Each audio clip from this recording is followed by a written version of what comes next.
신앙이 무엇일까요? 진지하게 믿음을 만들어가는 사람이 날마다 자신에게 던지는 질문입니다. 믿음이란, 신앙이란 무엇일까? 여러분, 한마디로 말하면 신앙은 증거를 만드는 것입니다. 막연한 이론만이 아니라 실제 상황과 맞서서 또 그 상황과 직면함으로 말미암아 믿음으로 결과를 만들어내는 것입니다. 그렇게 말씀대로 또 믿음대로 살아서 실제로 내 삶의 문제를 뛰어넘는 그런 결과를 만들어내는 것입니다. 24세에 교수가 됐습니다. 정근모 장관을 두고 한 말인데, 여러분, 수재 중에 수재였습니다. 32세에 그분이 거의 만들다시피 한 한국과학기술원의 가이스트 부원장을 지냈고, 예수를 알고 있었습니다마는 이번에 진짜 신앙생활은 훨씬 뒤에 시작되었습니다. 10살 먹은 아들이 얼마 살지 못한다는 불치의 병 선고를 받고 그는 절절히 고민하며 길을 찾다가 현대의학의 한계와 만나게 됩니다. 그리고 나서 그는 1982년 43세가 되던 해에 그리스도를 새롭게 만납니다. 신앙의 역사는 꽤 길지만 그가 진짜 주님을 만나 변화된 삶은 그때부터라고 말합니다. 여러분, 오래 믿었다고 하나님을 더 많이 아는 것 아닙니다. 신앙의 연조나 역사가 길다고 그 연조만큼, 길이만큼 우리 신앙이 비례하지 않는 것과 마찬가지입니다. 변화되고 난 뒤에 그는 늘 이렇게 고백합니다. 나는 위대한 과학자보다 신실한 크리스천이 되고 싶다.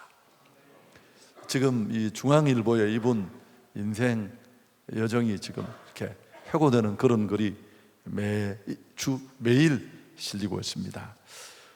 여러분, 어떻게 살면 날마다 정말 하늘이 열린 자로 오늘 우리가 묵상하려고 하는 이 엘리야처럼 그렇게 살 수 있을까요? 아합 통치하에 있었던 북왕국의 상황입니다. 아합은 이세벨이라는 이방 여인과 혼인을 하고 이런 악수 중에 악수였습니다. 이방 결혼을 그렇게 준엄하게 금하는 성경의 말씀을 정면으로 위반한 것도 그렇지만 이 여자는 아주 사악한 여인이죠. 자신이 섬기던 우상을 그대로 끌고 들어와서 왕비라는 막강한 권한을 등에 업고 왕궁뿐만 아니라 온 이스라엘 천지를 우상의 전각으로 만들었습니다. 그의 지원 아래 바알 아세라 신앙은 아주 파죽지세로 크기를 키워갔습니다. 그래서 그 제사장의 수만 7,000명, 8,000명이 될 정도였습니다. 하나님은 이런 일에 진노했습니다. 이 정권을 등에 업은 우상 숭배에 어지간한 사람들 다 넘어지고 여호와 신앙은 불이 꺼졌고 하나님은 하늘문을 닫으셔서 3년 6개월 그 땅에 비가 내리지 않는 곤고함이 온 이스라엘을 덮고 있었습니다. 여러분, 우리가 알듯이 그런 캄캄함 속에 엘리야는 하늘로부터 불을 끌어내린 그런 사람이었습니다. 어떻게 하면 오늘 우리 시대도 다르지 않습니다. 교회는 곳곳에 넘쳐나고 여전히 예수 믿는 사람들이 감소하고 성장이 정체되었다 하지만 신앙생활 하는 사람들도 많습니다만 하나님의 기적 또 불같은 역사 우리가 좀채 만날 수 없는 장면입니다.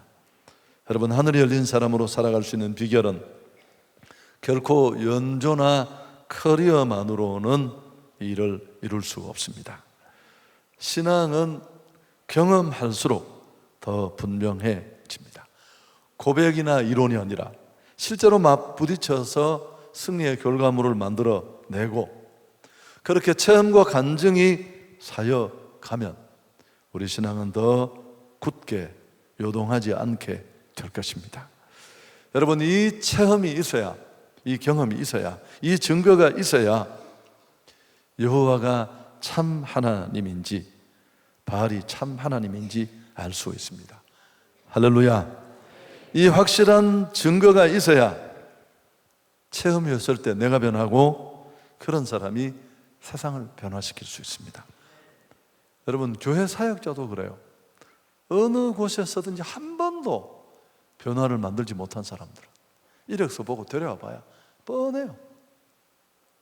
아무것도 없어요. 그냥 그러다가 끝내요. 어떤 변화도 만들지 못하는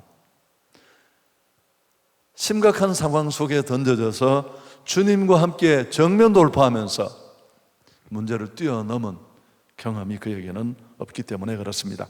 하나님을 따르는 선지자 엘리야는 자기 혼자뿐이고 아무도 도와줄 사람이 없었습니다. 바알 편의 선지자는 850명입니다. 그럼에도 불구하고 과감하게 그들을 불러 갈멜산에서 대결을 요청하고 있습니다. 여러분, 이럴 수 있는 것, 이건 용기가 아니라 사실 신앙이 있기 때문입니다. 그는 하나님과 환경을 정면 돌파한 그런 체험과 증거가 있었기 때문에 그렇습니다. 우리도 이런 신앙으로 가꾸어져 가기 위해서 어떻게 해야 할까요? 오늘 말씀을 좀 깊이 들여다보기를 원하는데요. 우선 첫 번째, 엘리야가 먼저 한 일이 무엇인지 한번 보십시오. 21절 앞부분에 있는 내용인데 함께 읽습니다. 엘리야가 모든 백성에게 가까이 나아가 이르되 너희가 어느 때까지 둘 사이에서 머뭇하려느냐. 여러분, 이게 첫 번째 키예요. 이 맹맹한 껍데기 신앙을 찍어내고 진짜 변화를 만들고 환경과 부딪혀서 이 어두움에 불을 끌어내릴 수 있는 진짜 신앙은 여러분 여기서부터 출발합니다. 엘리야는 지금 백성들에게 결단을 촉구하고 있습니다. 언제까지 머뭇하겠느냐. 어정쩡하게 그 자리에 있지 말고 결정하고 결단하라는 것입니다. 여러분, 성경 또 다른 곳에 이 비슷한 내용이 있다는 거 기억날 겁니다. 여호수아가 자기 백성 앞에서 고별 설교를 하면서 했던 내용이 바로 그렇습니다. 여호수아 24장 15절에 만일 여호와를 섬기는 것이 너희에게 좋지 않게 보이거든 너희 조상들이 강 저쪽에서 섬기던 신들이든지 또는 너희가 거주하는 땅에 있는 아무리 족속의 신들이든지 너희가 섬길 자를 오늘 택하라. 오직 나와 내 집은 여호와를 섬기겠노라. 여러분, 사람들이 주로 언제 머뭇거리고 행동을 주저할까요? 확신이 없을 때입니다. 여러분, 이거는 우유부단의 문제만은 아닙니다. 이렇게 해야 될지 저렇게 해야 될지에 대한 분명한 확신이 없을 때 엉거주춤할 수밖에 없습니다. 그래서 누군가는 이렇게 말했습니다. 기독교는 체험이 없으면 노동으로 전락하고 만다. 주님은 십자가를 지고 나를 따르라고 헌신을 요청하는데 따라가는 것처럼 보이는데 자꾸 손해볼 것 같고 내 인생 다 꼬일 것 같아서 그래서 이것도 아니고 저것도 아닌 아리송한 포즈를 취하는 것입니다. 여러분, 혹시 지금 내 모습이 그렇다면 어쩌면 당신은 정말 제대로 된 하나님과 한 번도 동행해 본 경험이 없을 수 있어요.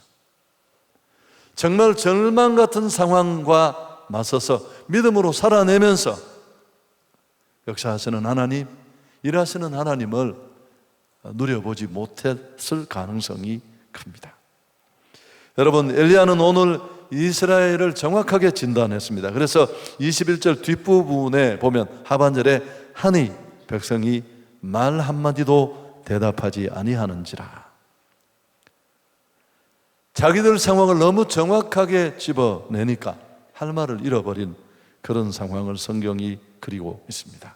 지금 이스라엘은 하나님이 이 절망 속에서, 이 하늘문이 닫힌 답답함 속에서 자신을 구원해 줄 수 있는 분이라고 확신하지 못하고 있습니다.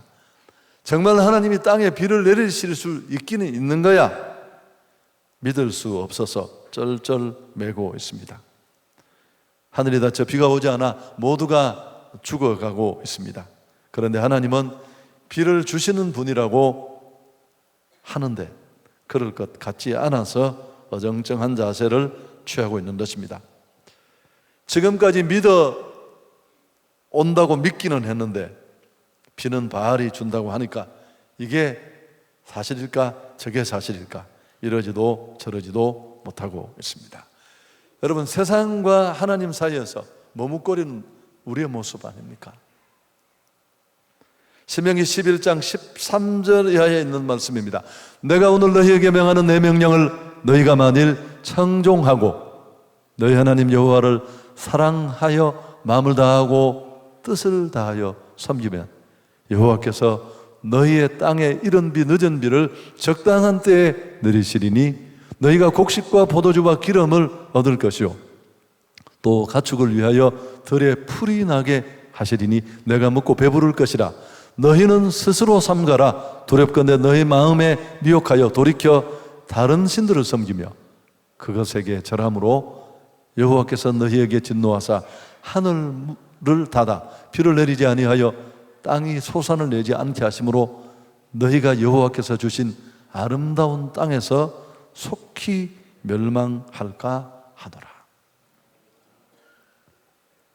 여러분, 우리가 정말 종교인이 아니라 신앙인으로 마음과 뜻을 다해서 진짜 믿음으로 부딪히며 살면 하나님은 우리가 어떤 척박한 곳에 던져진다 하더라도 이른 비 늦은 비의 은택으로 내가 너를 축복하겠다.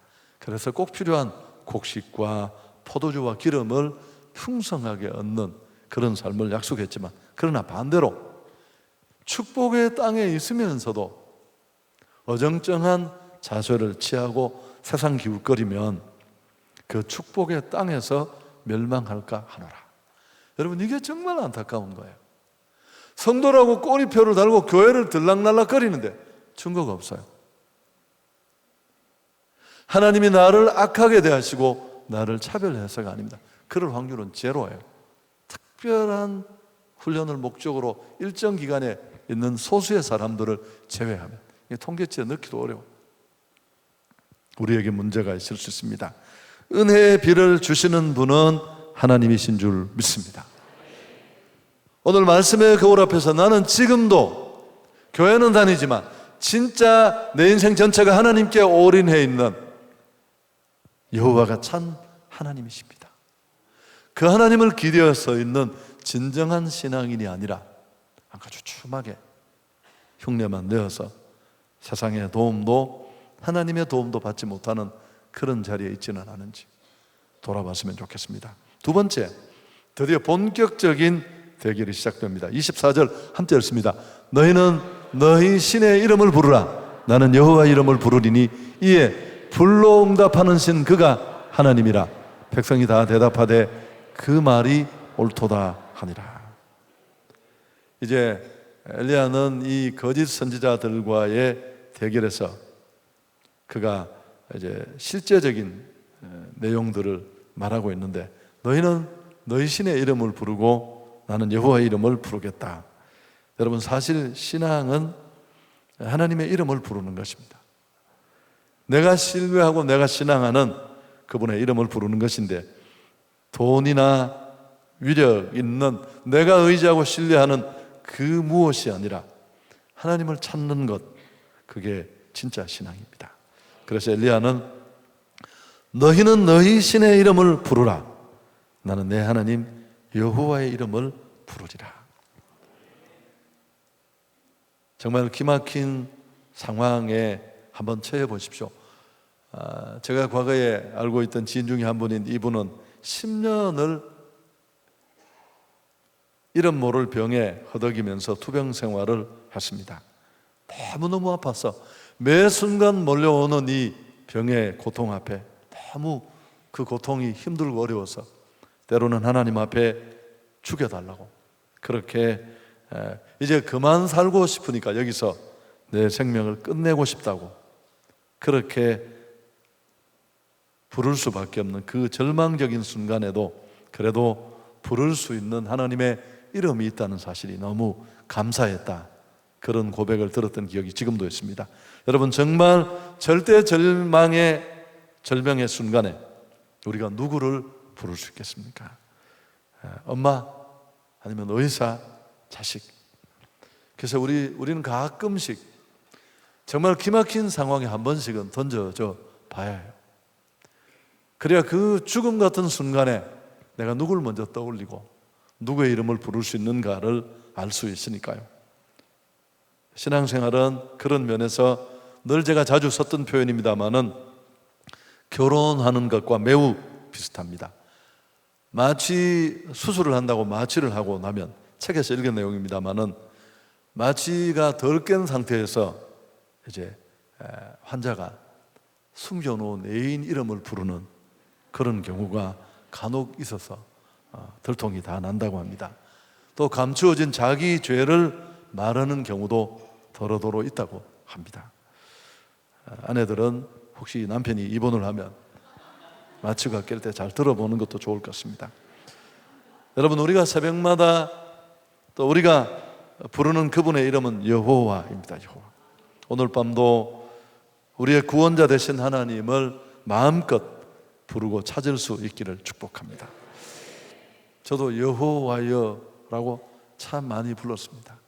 제가 청년 사역을 할 땐 저하고 비슷하게 소리를 내는 사람들이 100명 주문 있었습니다. 이건 좀 과장이고요.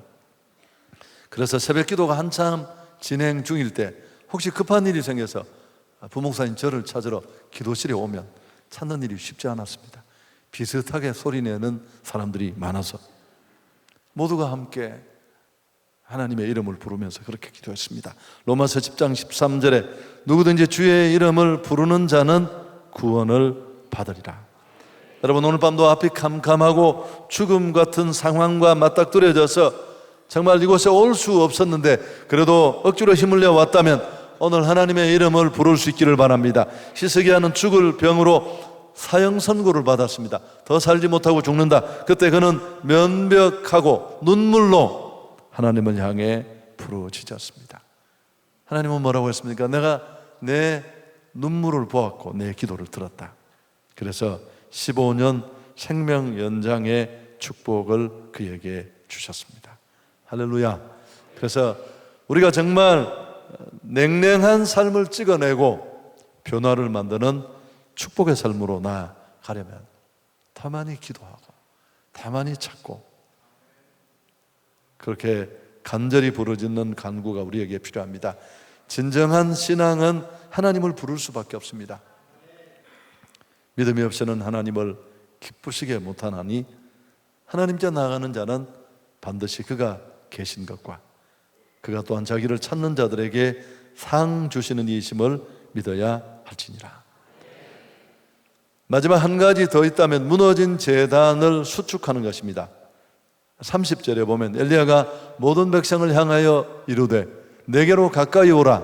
백성이 다 그에게 가까이 가매 그가 무너진 여호와의 제단을 수축하다. 제단은 원래 하나님과 백성이 만나던 곳입니다. 우상 숭배에 다 미쳐 돌아가면서 언제부턴가 두려움에 질려서 이런저런 상황 때문에 하나님 신앙은 껍데기로 전락하고 주의 제단도 다 무너지고 없었습니다. 그런데 허물어진 제단을 다시 세우지 않고는 절대 하나님의 부를 기대할 수는 없습니다. 엘리야는 그 사실을 너무나 잘 알고 있었습니다. 그래서 묵묵히 조용하게 이런 제단을 무너뜨린 그 누구도 탓하거나 공격하지 않으면서 그가 단을 쌓고 있습니다. 지금까지 하나님을 섬기는 일은 이스라엘의 특권이었습니다. 그런데 아합 왕 때문에 아예 하나님 섬기기를 포기한 사람들이 많았습니다. 엘리야는 조용하게 다시 이 무너진 단을 수축하는 일부터 시작했습니다. 여러분, 많은 숫자 또 내가 신앙생활을 해온 연륜이 나의 신앙을 설명할 수 없습니다. 세월을 보낸다고 신앙이 그것과 비례하지 않는다고 앞에서도 말씀드렸습니다. 기도 시간에 아주 아름다운 미사 여구를 동원하고 큰 소리로 조목조목 기도한다고 그게 신앙의 전부는 아닙니다. 조용히 허물어진 제단을 다시 쌓으면 우리 신앙의 역사는 확실하게 회복될 줄 믿습니다. 여러분, 사실 예배에는 내 신앙이 가장 단적으로 표현되는 집결체입니다. 시간을 지키는 모습, 그거 한 가지만 봐도 알 수 있습니다. 그리고 그 예배에 임하는 진지함과 집중력, 눈치가 없어서 딱 보면 알아요. 그가 얼마나 하나님을 향해 뜨거운 마음, 절절한 마음을 가지고 이 자리에 나왔는지, 또 헌신의 정도까지도 모두 우리는 알 수 있습니다. 여러분, 다른 것으로 승부를 걸지 마십시오. 내가 진짜 신앙인인지 아닌지를 알려면 여러분의 예배부터 새로워질 수 있기를 축복합니다. 마태복음 25장의 열처녀 비유를 통해서 우리는 예수님의 교훈을 머리에 기억하고 있습니다. 등만 들고 흉내만 내는 자와 또 기름까지 준비한 자. 여러분, 여기서 등은 예배 출석, 헌금, 또 외행적으로 한두 사람을 끌고 오고 데려오는 것, 이런 것 등이 될 수 있습니다. 그러나 기름과 같은 것은 말씀과 기도, 무엇보다도 하나님과의 관계를 잘 보여주는 예배의 태도가 그렇습니다. 진지함의 예배, 또 눈물의 예배, 헌신과 가치를 담은 진정한 예배 회복이 우리 모두에게 일어나야 할 줄 믿습니다. 신앙의 재건은 우리 모두의 사건입니다. 오늘 31절에 보면 야곱의 아들들의 지파의 수요를 따라 엘리야가 돌 12개를 취했다고 했습니다. 여러분, 그냥 읽고 지나갈 수 있는 대목입니다만은 제단을 쌓는데 돌이 12개입니다. 이 12개를 보는 순간 이스라엘 백성들은 깜짝 놀랐을 겁니다. 왜냐하면 지금은 북왕국이에요. 10지파는 유다 쪽에 가 있고 이제 2지파만 북쪽에 있는데 12개의 돌을 가지고 왔다는 것은 12지파는 이스라엘 전체를 상징하지 않습니까? 여러분, 우리는 그냥 읽었지만 북이스라엘 사람들은 아마 깜짝 놀랐을 것입니다. 지금 2지파밖에 없는 북쪽인데 10지파는 남쪽으로 가 있으니까요. 제단을 쌓는 일이 이스라엘이라면 누구에게나 제외될 수 없다는 것을 상징합니다. 신앙을 재건하는 일도 역시 예외가 아닙니다. 내가 일어나야 할 줄 믿습니다. 무너진 제단을 쌓는 일은 남의 얘기가 아닙니다. 내가 무너진 나의 제단을 쌓지 않는다면 결코 이런 풍성한 삶, 능력 있는 삶은 우리로부터 불가능합니다. 한성교회의 예배가 뜨겁고 기도가 간절한 것, 그것과 나의 신앙의 온도는 다른 것입니다. 우리 개개인 한 사람 한 사람이 뜨거운 신앙을 회복해야 할 것입니다. 여러분, 내게는 각자가 쌓아야 할 제단이 있습니다. 아무도 대신해 주지 않습니다. 오늘 밤에 혹시 말씀에 비춰진 내 모습이 그런 자리에 있다면 다시 제단을 수축할 수 있는 이 밤이 될 수 있기를 축복합니다. 엘리야의 시대는 성령의 불이 꺼진 시대였습니다. 교회도 사람들의 가슴 속에도. 그래서 하나님이 진짜 신인지 바알이 참 신인지 헷갈려하면서 사람들은 이곳저곳을 기웃거리고 또 정권을 등에 업은 이 우상 숭배자들의 폭행 같은 힘 때문에 많은 사람들이 하나님 신앙을 포기하고 그 대열에 휘둘리듯 끌려갔습니다. 하나님은 이 사실에 비통해서 하늘 문을 닫으셨고 암울함이 온 이스라엘을 누르고 있었습니다. 여러분, 꼭 상황과 빗대어 설명하지 않더라도 오늘 우리와 별반 다르지 않다는 것을 알 수 있습니다. 우리가 이 문제를 풀어낼 수 있는 진짜 신앙을 회복하고 기적과 역사를 만드는 뜨거운 불같은 신앙으로 기적의 사람으로 바뀌어지는 첫 번째 정리를 하면서 마치겠습니다. 결단하는 것입니다. 여러분, 내 신앙이 무력한 것은 결단하지 않아서 그렇습니다. 제가 이 탑 클래스에 있는 사람들을 만나보면 공통점이 있습니다. 뭘까요? 뭐 한두 가지가 아닌데요, 오늘 이 말씀과 연관해서 보면 결단력이 있습니다.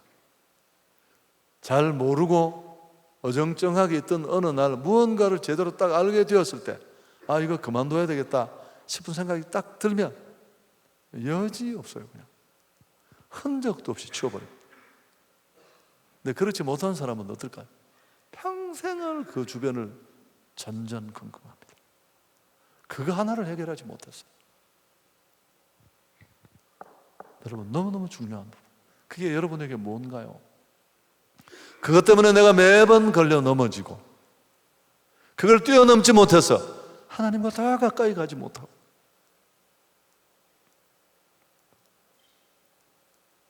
나의 신앙이 무력한 것은 오늘 내가 직면해 있는 상황이나 환경이 타인보다 좋지 않아서가 아니라, 뭐 그럴 수 있기도 하겠지만 결단하지 않기 때문입니다.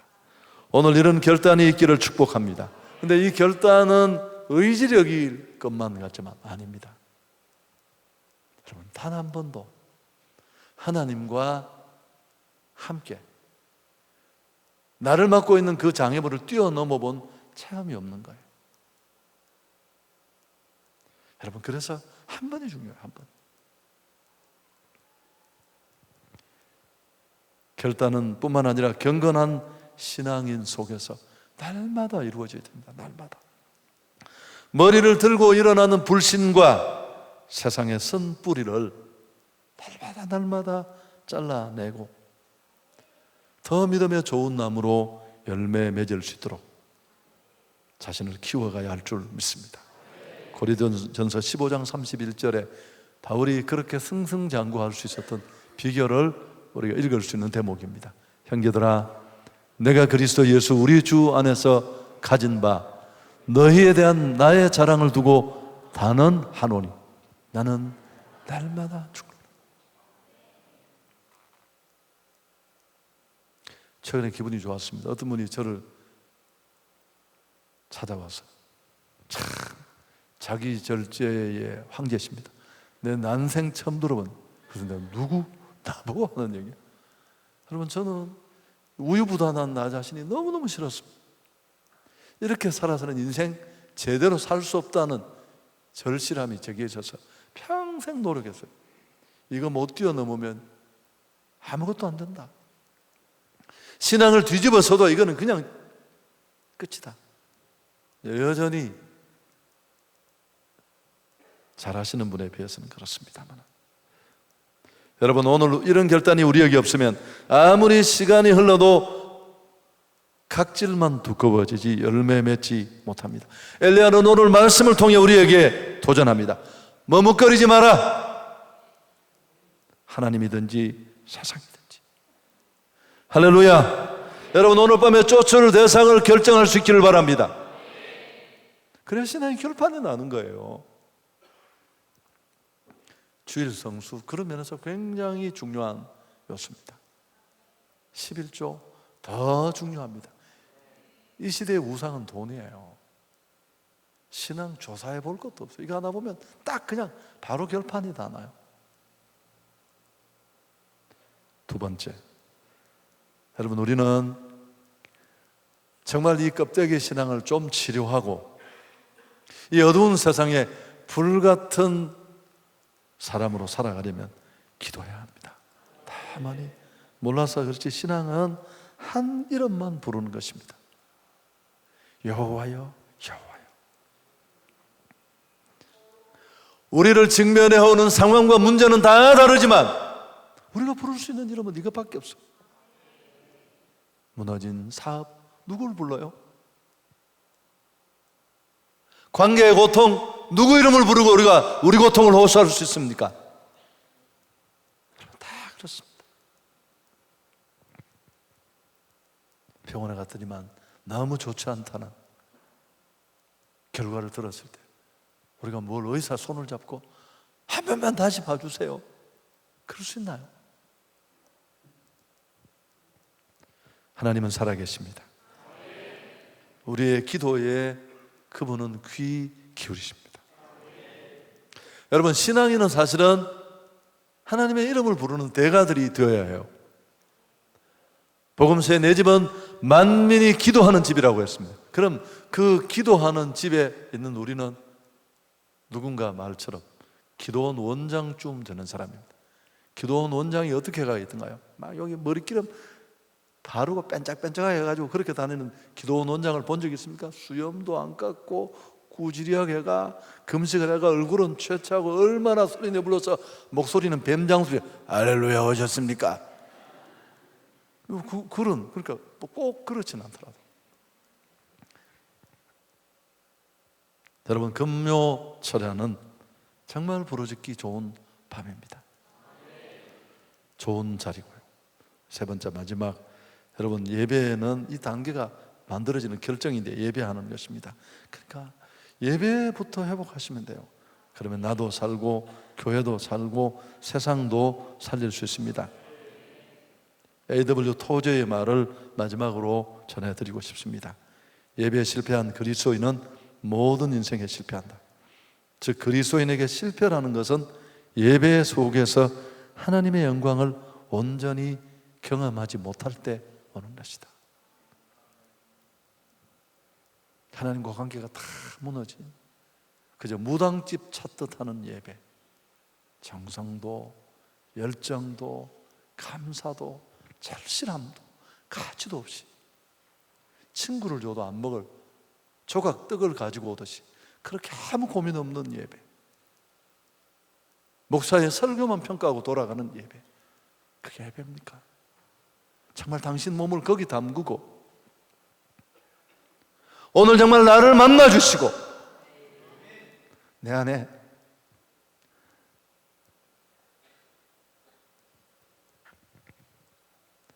절망을 걷어내고 치료하실 그 하나님에 대한 기대를 가지고 그런 마음으로 예배하는 사람이 도대체 얼마나 있을까요?